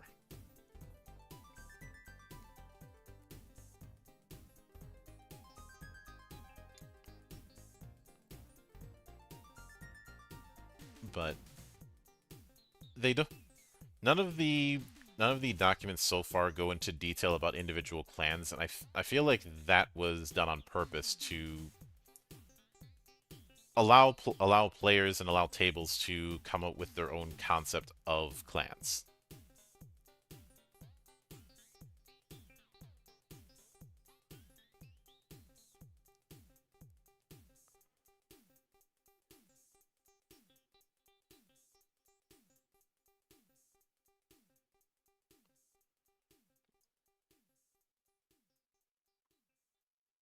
But of course, then there's a bit more in issue 10 on the on the more deluxe edition, a deluxe version of submissions, as well as the Mhm. concept of chaos. There does seem to be a strong sense that the more settled and the more safe areas, I say safe with massive air quotes, are the southern part. The northern part that is ruled with a lot of ice is where a lot of the chaos side of, well, Chaos Land inhabits.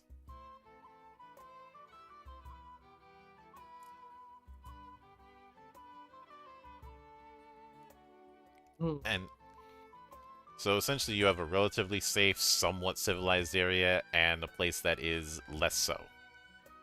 Mhm. Along with just strange things in the wilderness in general.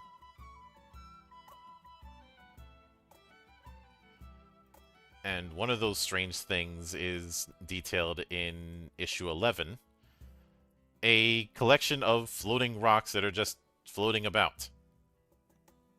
They're just there. Hmm. Uh, or one example is a wall of water that divides the center of a lake, or a tornado that never dissipates, or a mountain that occasionally disappears from sight. I blame the spirits. Mhm.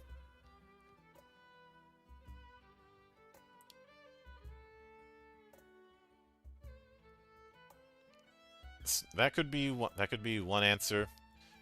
A lot of them could be a case of screwing around with magic because of the various excesses of the ancient magic civilization, which, yes, did include sentry golems that still are semi-active in some ruins. But only a couple of them. Uh, I'd say the style of ruins. Think of Castle in the Sky. Yeah. Yeah. And, well, one of the more famous Sword World replays slash novels is Island of the Dead Gods, which actually was just a novel, it wasn't a replay, which did have what was a floating magic island that had long since crashed after the end of the ancient kingdom. It is chock full of ruins and treasures, but also the security is still up. You know, someone didn't have the password. It's kind of hard to like deactivate it without it. These things Mhm. happen. Yep. But it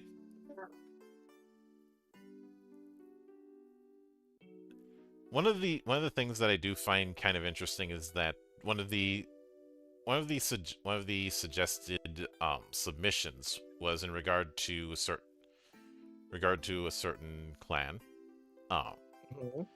Tychus, the clan of ice, which has an associated bow technique. The reason I find this interesting is a little ways into 2.0, the idea of combat schools develops. Ways to spend reputation currency that you get to get access to unique equipment to a combat school, and later on, special techniques exclusive to that school. Hmm. Uh, Let me see if I can find a example. Like one of them is the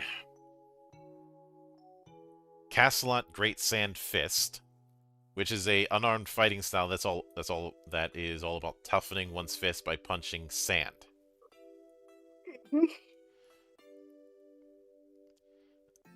And eventually getting Hot sand, right? uh yeah, the and yes, let's get it out of the way. I don't like sand. Hmm. It's coarse something something all over the place. Yeah. Mm-hmm. Uh, But some of the practitioners pound their fists into burning sand, which has made their arms as strong as steel. Which may seem a bit extreme, but if you remember the dragon schools of martial arts in Exalted, and the fact that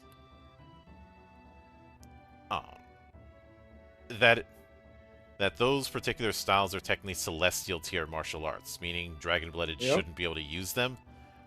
But there are ways to do it if you're willing to put your body through absolute hell. Yep. Like subjecting your arms and legs to smoldering incense.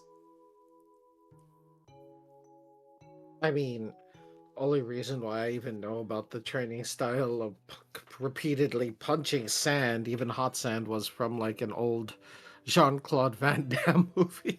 Mm-hmm. Bloodsport, I think it might have been. Yeah, which Bloodsport was the inspiration for Mortal Kombat. And Midway actually wanted to get Van Damme to do the mocap for Johnny Cage, but the deal fell through. Yeah, that tracks. That tracks. But the whole doing the splits and the punch to the nuts, that was blatantly taken from Bloodsport. But there is something very charming about the fact that the devs for Sword World were so willing to put the call out for fan submissions to add to the lore of the setting. Honestly, I like this isn't the first time I've seen like people do this from Japanese creators. But my first interaction with it was Log Horizon. Mm-hmm. Which Log Horizon does have its own TTRPG. Though the translation is a bunch of text documents. Yeah. Yeah. And admittedly, the last few issues are more about applications. And there were a couple, but the problem is the applications were clearly meant to build up to a Chaos Land World Guide book. What is that? It looks like someone just turned a fetus into a monster. And yet it still looks better than the grotesqueries in Drakengard. You know, you're not wrong. But there was planned for another issue, but the 14th issue of RPG Dragon never got released, and the magazine was canceled. I should note, Sword World wasn't the only thing that was covered in RPG Dragon. It was also covering things like Call of Cthulhu, I think, and BattleTech. Which is hilarious to me because there's a contingent of people in the BattleTech community that want to try and downplay the anime influence. Or try and act like BattleTech is so much better than anime. Really? That's the hill they want to die on? I mean, if they want to give me an open target, that's their prerogative. Oh, dear Lord. But yeah, now granted they're in a minority, and it's basically grognards in another coat of paint.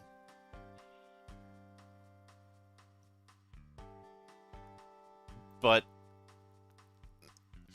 it is hilarious to me, not just because of the early mech designs that were borrowed from Macross which led to the whole Harmony Gold shit show. But that's another story.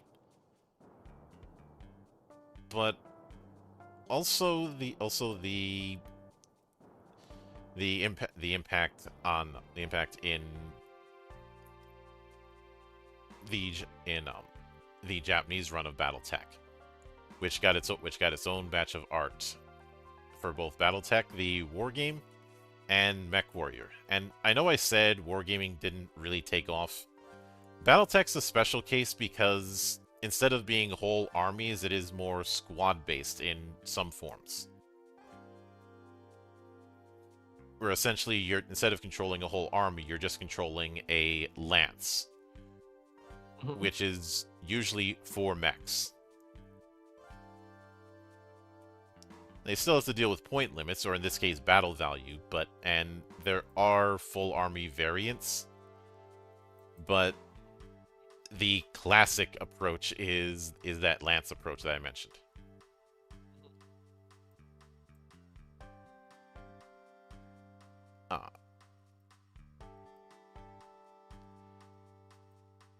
And I will note a big reason the 14th issue of Dragon didn't come out is as I mentioned before, in the late 90s, the TTRPG market took massive hits. And RPG Dragon was a spin-off of Dragon magazine that was solely TTRPGs, whereas Dragon was doing computer games, was doing TCGs and TTRPGs. And because of the shifting tide, RPG Dragon was canceled. Chaos Land would get some love in a couple of novels, which at the time we're recording this have not been translated. Dawn of Chaos and Land of Chaos. But Chaos Land World somehow. But Chaos Land World Guide was never released. There were some ideas for it that were planned, like skill variants for fighter, splitting thief, and a lot of those would be in Sword World 2.0, as well as the notion of chaos as it's presented in these articles is not far removed from the barbarous in the 2.0 era.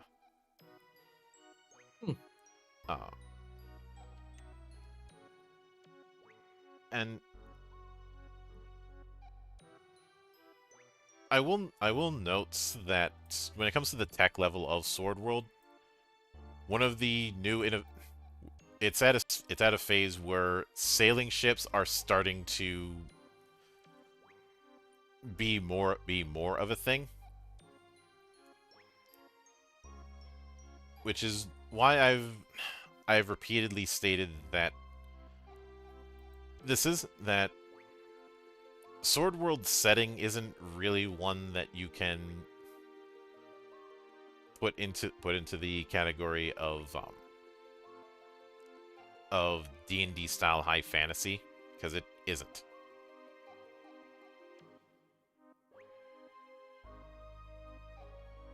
But I know you had to get a bit of a crash course on Sword World, but what do you think of the kind of world it presents, especially with what you see in the Chaos Land documents here? I'm always a fan of lore and world building, so something like this is right up my alley. I would love to see, like, I also like how all of these basically have like these story snippets of like how the introduced characters interact with the world. It's always nice to see like characterization and ideas for people to like get ideas for how their own characters and parties and such like that would interact. So I like it. I really enjoy it. The strong elemental chaos elements to it, the odd creatures, the The fact that no one will ever answer the age-old question of why the hell are these treasure chests here and who put the stuff in them? Yeah, there is somewhat of an answer in this of these were left over from the ancient kingdom. Yes, but it's still like okay, cool. Why is it always a treasure chest? No, again, always because you have like these images of the adventurers just like staring wide-eyed open this chest that's totally not a mimic. Yeah, and then a certain elf gets stuck in it. Again. Only if they're ancient wizard. Mm-mm. But They never learn. mhm. Anyway. Yeah, and there's a lot more when it comes to the lore of it in the previous episodes in this series, as well as the books that have been translated.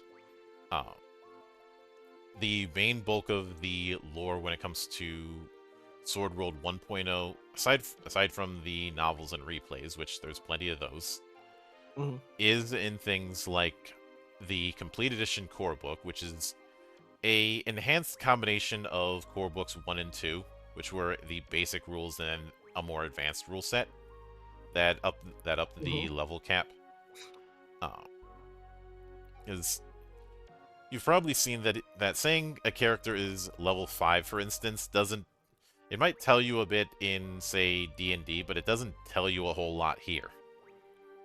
It tells me that they have one class leveled up to 5. Mm-hmm. But that doesn't tell me everything that they do. Yeah. It's like, oh, okay, what other classes do you have? I have these 3. Mm-hmm. Cool, what level are they? 4? Yep. But in addition to that, there was the Alecrest continent was detailed in the World Guide and then the 10 Children book, and Lodos would eventually, in the late 90s, Lodos would get folded into Forcilia. It wasn't that that wasn't the case early on. In fact, for the longest time, Lodos had its own RPG, the Lodos Companion. This was mainly done because the whole TSR thing went belly up. But the two of them were meant to serve different audiences at first. But when the Tabletop Winter, as it's been called, happened, the Lodos Companion wasn't selling as well as Sword World was. Sword World still had a dedicated audience, so the decision was made to fold one into the other. Welcome to the fold. But that kind of thing is the reason why I say the whole Lodos led to Sword World thing isn't accurate. It only really works in the most pedantic of sense if you're just talking about the Lodos replays. But when people are thinking of Lodos, they're thinking of the version that you may have seen in the OVA or in the anime like Chronicles of the Heroic Knight. Which by that point you're in the stage of the novel version, and it has significantly divorced from D&D by that point.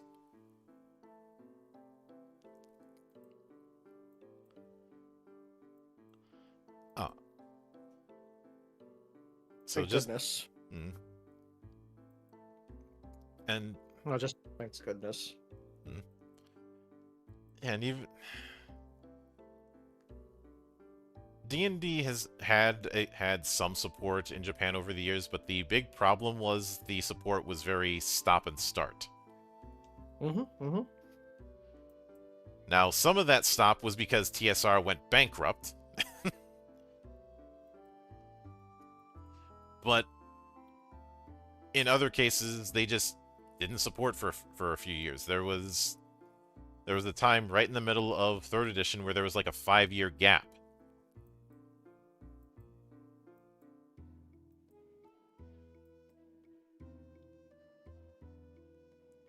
for whatever reason, there just wasn't anything coming to Japan, and around that same time, other people came in to fill in the void. And there have been attempts as recently as last year to try and make a bigger push for Japan. I know that there is an anime in the works that is co-produced by Wizards of the Coast to try and get more eyes on 5th edition. But I don't think it's gonna work all that well. In the anime, Like the closest thing we have at the moment is the entire Critical Roles animated series.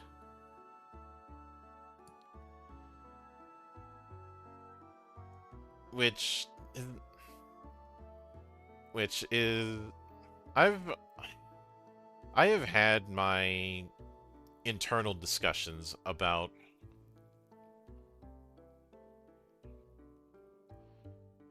whether or not Critical Role is actually being effective at converting watchers into players of the TTRPG. Mm-hmm. And I'm not quite. I have too much of a reasonable doubt to presume that the case. Like I have a hard time seeing very many people who watch those actual plays exclusively becoming people running a table themselves. I'm not saying it doesn't happen. I just don't think it happens as much as people think.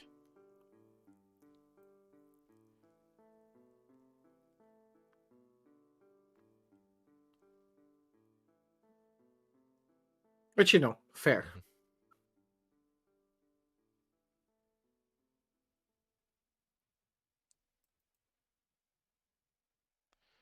Mm-hmm.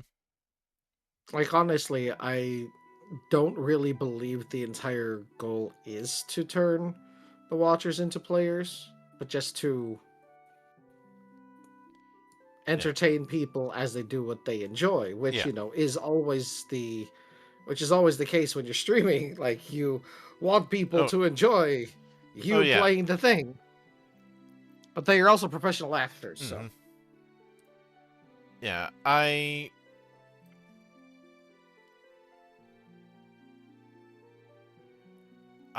bring that kind of thing up because I often hear people say how or try and build up how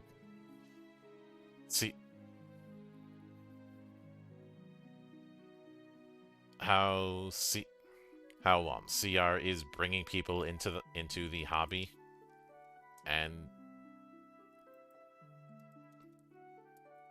for a while they did during COVID. Yeah. Although that was you have a lack of options, and I'm not trying to diminish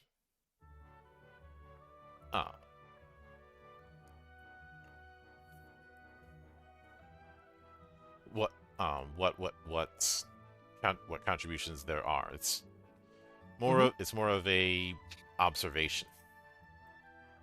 But with that said, this will be, unless some massive things happen, I don't plan on doing an emergency episode of the Record of Swordforged Worlds when it comes to the 1.0 era for a while. It will be returning in the Sunday slot late May, because around that time the crowdfund for Sword World 2.5, at least its official localization, will have launched. And also by that time I'll have finished with the episodes that I had scheduled for Reflections of Gaia, which will be taking its place.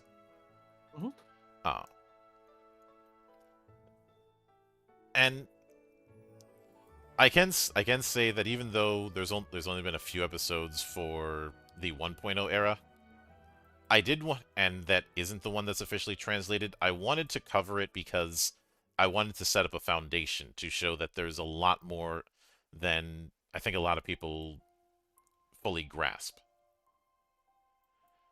That, and I wanted to correct the record when it comes to the Lodos thing.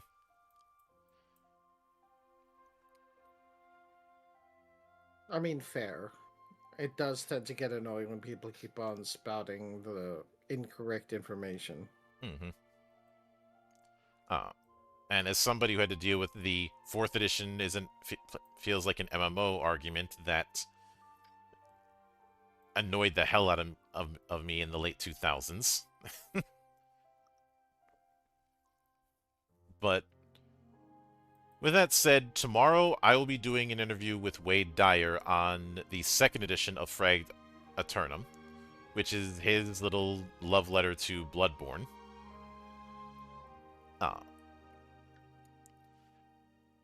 And Can I dodge roll? yeah.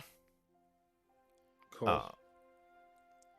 Well, because of the way the Fragged universe works, you'd be best you better learn how to use cover.